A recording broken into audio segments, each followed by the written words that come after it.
दोस्तों स्वागत है आप सभी का हमारे चैनल की एक बिल्कुल ही नई वीडियो के अंदर, जहां पर आज की इस वीडियो के अंदर हम बात करने वाले हैं kingdom of the planet of the apes movie के बारे में। ये मूवी इस फ्रेंचाइजी की चौथी मूवी है जो कि इंडिया के अंदर कल रिलीज हुई थी। इसीलिए जो भी लोग इस मूवी को थिएटर्स के अंदर नहीं देख पाए हैं उन सभी के लिए आज की इस वीडियो के अंदर हम इस पूरी मूवी की स्टोरी को एक्सप्लेन करने जा रहे हैं, और वो भी हमारी शुद्ध हिंदी भाषा के अंदर। इसीलिए अगर आपको इस मूवी की स्टोरी जाननी हो तो आज आप इस वीडियो को पूरा एंड तक जरूर देखना। लेकिन उससे पहले जो भी हमारे चैनल के ऊपर पहली बार आए हैं वो सभी हमारे चैनल को सब्सक्राइब कर लेना एंड सब्सक्राइब बटन के बगल के बेल आइकन को भी ऑल पर सेट कर लेना, ताकि जैसे ही हमारे चैनल के ऊपर कोई भी लेटेस्ट वीडियो अपलोड हो वैसे ही आप उसे सबसे पहले देख सके। बाकी वीडियो पसंद आए तो उसे लाइक जरूर करना और कमेंट बॉक्स के अंदर गुड या फिर वेरी गुड, जहाँ पर हम ये देखते हैं कि ह्यूमंस ने इंसानों के दिमाग को तेज करने के लिए एक वायरस को क्रिएट किया था, और जिन साइंटिस्टों ने उसे क्रिएट किया था उन्होंने उस वायरस को टेस्ट करने के लिए उसे पहले मंकीज के ऊपर अप्लाई किया था। लेकिन एक बार एक एक्सपेरिमेंट के दौरान ही वो वायरस फैल जाता है, जिसके बाद हम ये देखते हैं कि उस वायरस की वजह से जितने भी मंकीज और एप्स होते हैं वो तो बहुत समझदार हो जाते हैं, लेकिन उससे हटकर जितने भी ह्यूमंस होते हैं उन सबके अंदर भी ये वायरस बहुत तेजी से फैलता है, और ये वायरस एक एक करके उन सारे इंसानों की जान ले लेता है। और इसके साथ ही ऐसे बहुत ही कम लोग होते हैं जो कि इस वायरस से इम्यून होकर इससे बच पाते हैं, लेकिन वो जो बचे हुए लोग होते हैं उनके अंदर भी इस वायरस का म्यूटेशन हो जाता है। इसीलिए धीरे धीरे करके बचे हुए ह्यूमंस का दिमाग भी खराब होने लगता है और बेसिकली उनके सोचने समझने की शक्ति खत्म हो जाती है। इसीलिए उसके बाद से ह्यूमंस ना तो बोल पाते हैं, ना ही चीजों को समझ पाते हैं, और ना ही पहले की तरह समझदार रह पाते हैं। मतलब कि अब दुनिया ऐसी बन जाती है जिस दुनिया में ह्यूमंस जानवर जैसे हो जाते हैं और जो मंकीज एंड एप्स होते हैं वो सभी इंसानों की तरह बुद्धिमान हो जाते हैं। अब ये सारी कहानी थर्ड पार्ट तक दिखाई गई है, जहाँ पर उस मूवी के एंड में हम ये भी देखते हैं कि वहाँ सभी बंदरों के लीडर सीजर की मौत हो जाती है।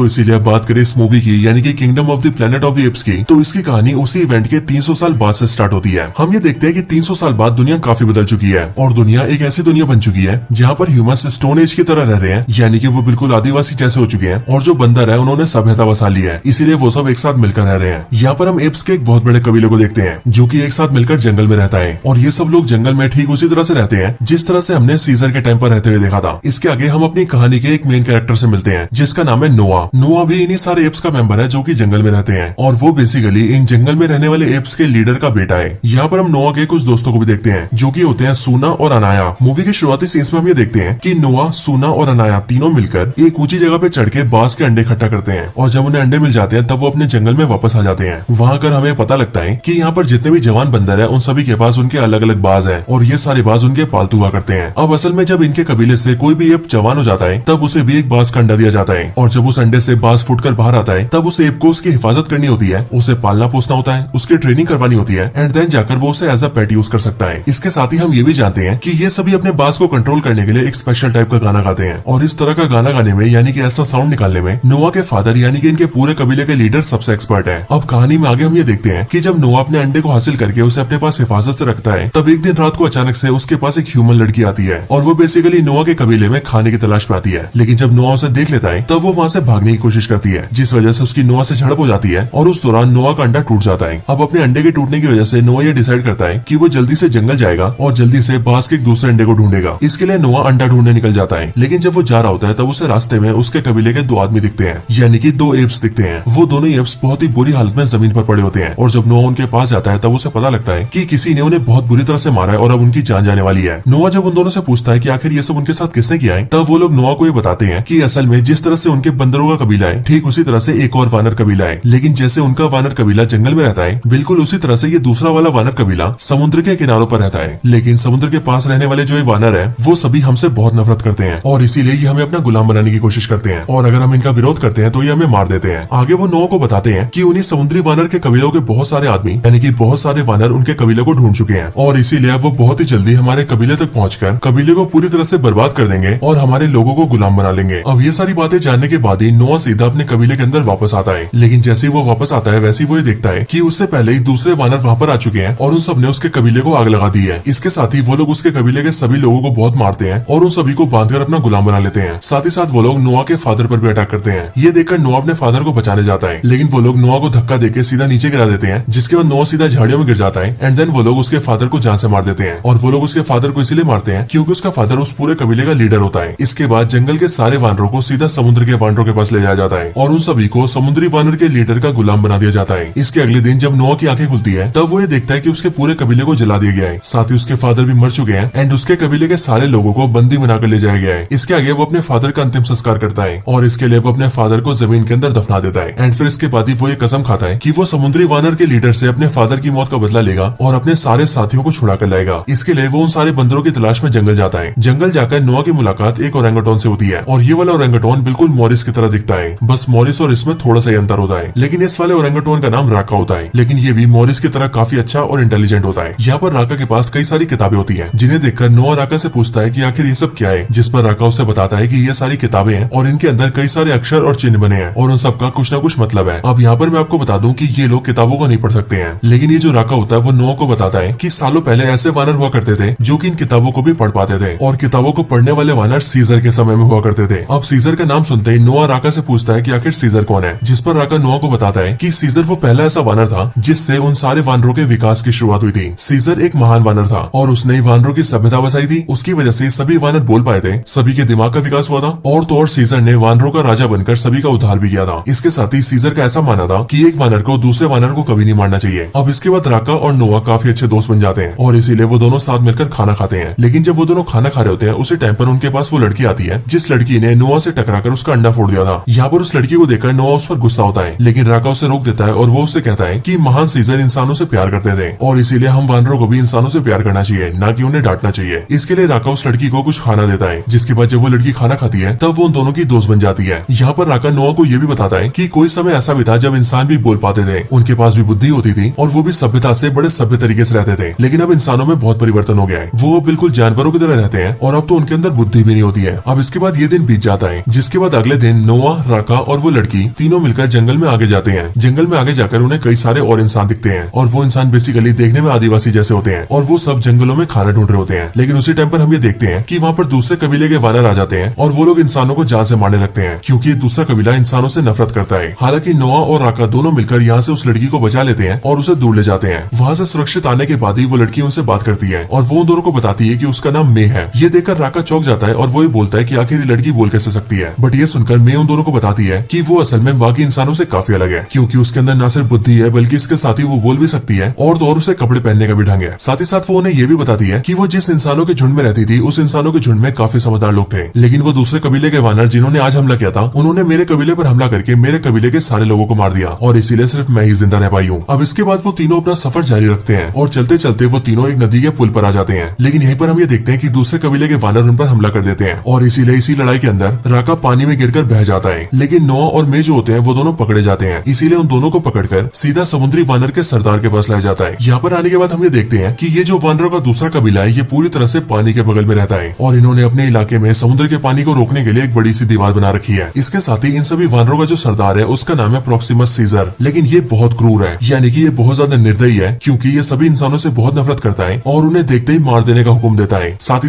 ये बाकी के सारे वानरों को भी अपना गुलाम बनाना चाहता है और ये ऐसा चाहता है कि जितने भी वानर हो वो सब के सब उसकी गुलामी करके रहें और वो सारे वानरों के ऊपर हुकूमत करे। मतलब कि बेसिकली प्रोक्सिमस सीजर का बिहेवियर कोबा जैसा होता है और वैसे इसके नाम में सीजर तो होता है, लेकिन एक्चुअली में ये असली वाले सीजर से बहुत अलग होता है। इसके साथ ही हम ये भी जानते हैं कि इन सब का सरदार जो होता है यानी कि प्रोक्सिमस सीजर वो ह्यूमन हिस्ट्री के बारे में काफी कुछ जानता है और उसे पहले के समय में क्या क्या हुआ ये सब कुछ पता होता है। इसके साथ ही उसके पास में एक बहुत बड़ा शिप होता है जिसके अंदर काफी बड़ा बंकर होता है और उस बंकर में इंसानों के बहुत सारे हथियार होते हैं और पावरफुल टेक्नोलॉजी के एडवांस गैजेट्स होते हैं। लेकिन उस बंकर का दरवाजा बंद होता है और इसीलिए वो अपने सारे गुलामों की मदद से उस दरवाजे को खोलने की कोशिश करता है, लेकिन रोज कोशिश करने के बाद भी वो दरवाजे को खोल नहीं पाता है। लेकिन उसका ये लक्ष्य होता है कि वो किसी तरह से इस बंकर के दरवाजे को खोल ले ताकि उस बंकर के अंदर जितने भी हथियार और पावरफुल गैजेट्स हैं वो उन सभी को हासिल करके सारे इंसानों को जान से मार दे और सारे वानरों को हमेशा के लिए अपना गुलाम बना ले और फिर वो अल्टीमेटली पूरी दुनिया के ऊपर शासन करे। हालांकि प्रोक्सिमस सीजर इंसानों से इतनी ज्यादा नफरत इसीलिए करता है क्योंकि वो ह्यूमन हिस्ट्री के बारे में काफी अच्छे से जानता है और इसीलिए उसे ये भी पता होता है कि बहुत साल पहले इंसान बंदरों को पिंजरे में रखा करता था और बंदरों को इंसानों की गुलामी करनी पड़ती थी। इसीलिए प्रोक्सिमस सीजर ऐसा सोचता है कि अगर इंसानों के पास फिर से दिमाग आ गया और वो फिर से होशियार हो गए तो वो एक बार फिर से बंदरों को अपना गुलाम बना लेंगे और इसीलिए ऐसा कुछ ना हो इसके लिए वो चाहता है कि वो इंसानों के हथियार को हासिल करके सारे इंसानों को खत्म कर दे ताकि उसे रोकने और गुलाम बनाने वाला कोई ना बचे।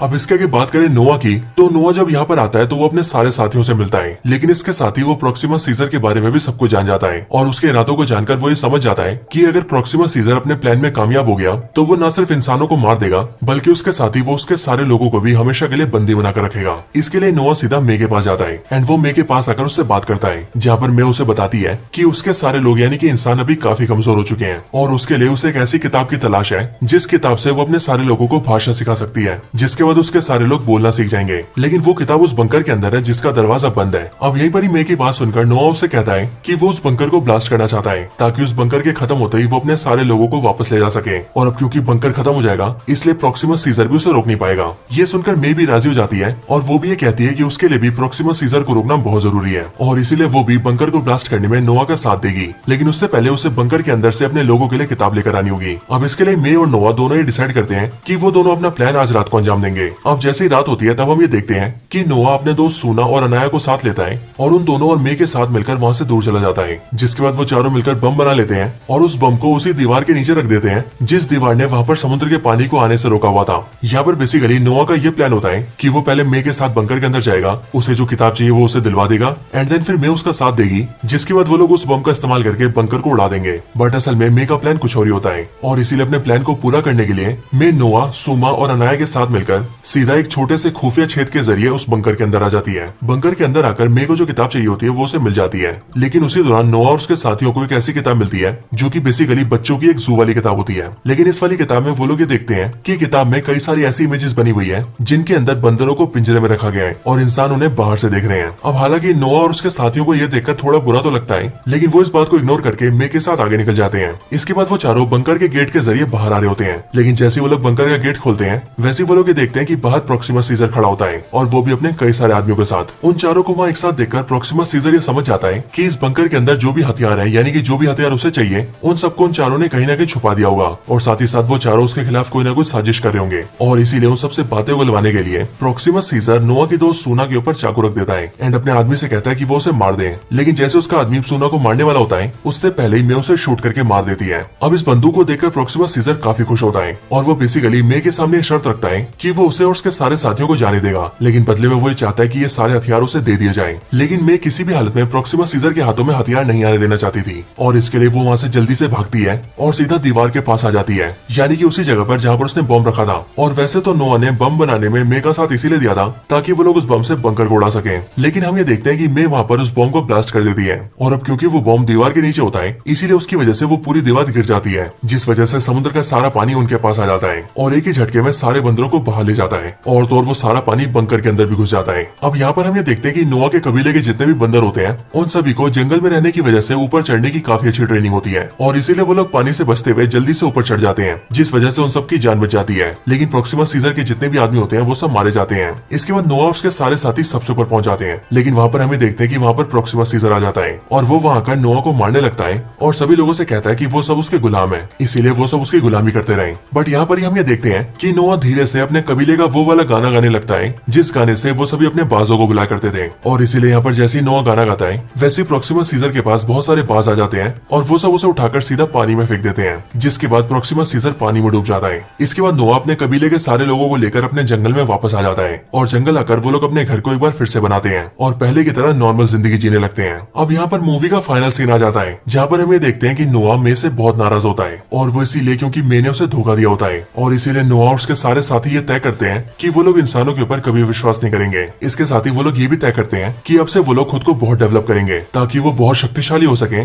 और कोई भी उन्हें गुलाम न बना सके। अब इसके साथ ही हमें दूसरा साइड दिखाया जाता है जहाँ पर हम सभी मे को देखते हैं। यहाँ पर मे ने बंकर से जो किताब निकाली होती है वो उसे लेकर सीधा दूसरे इंसानों के पास चली जाती है। मे जब दूसरे इंसानों के पास आती है तब हम ये देखते हैं कि असल में वहाँ पर मे जैसे और भी कई सारे इंसान हैं, मतलब कि ऐसे इंसान जो कि बात कर सकते हैं, जिनके पास दिमाग है, बुद्धि है और वो सभी काफी इंटेलिजेंट है। एंड बेसिकली यहाँ पर ये सभी दुनिया के दूसरे कोनों में रहने वाले ह्यूमन से कम्युनिकेट करने की कोशिश कर रहे होते हैं और इसीलिए जैसे ही मेन सबको किताब देती है वैसे वो किताब से जानकर सैटेलाइट को ठीक कर लेते हैं और दुनिया के दूसरे ह्यूमन से कम्युनिकेट करते हैं। मतलब कि यहाँ पर हमें ये दिखाया जाता है कि अभी भी दुनिया के अंदर ऐसे बहुत सारे ह्यूमंस बाकी हैं जो कि पहले की तरह बहुत ज्यादा इंटेलिजेंट है और अब उन्होंने भी साथ मिलकर इवॉल्व होना स्टार्ट कर दिया है। मतलब कि एक तरफ वानर इवॉल्व हो रहे हैं और दूसरी तरफ ह्यूमंस इवॉल्व हो रहे हैं, लेकिन इनका इवोल्यूशन इन्हें कहाँ तक ले जाएगा ये सारी चीजें हम इस फ्रेंचाइजी की अगली मूवी के अंदर पता लगेंगी। लेकिन तब तक के लिए this is the end of the video.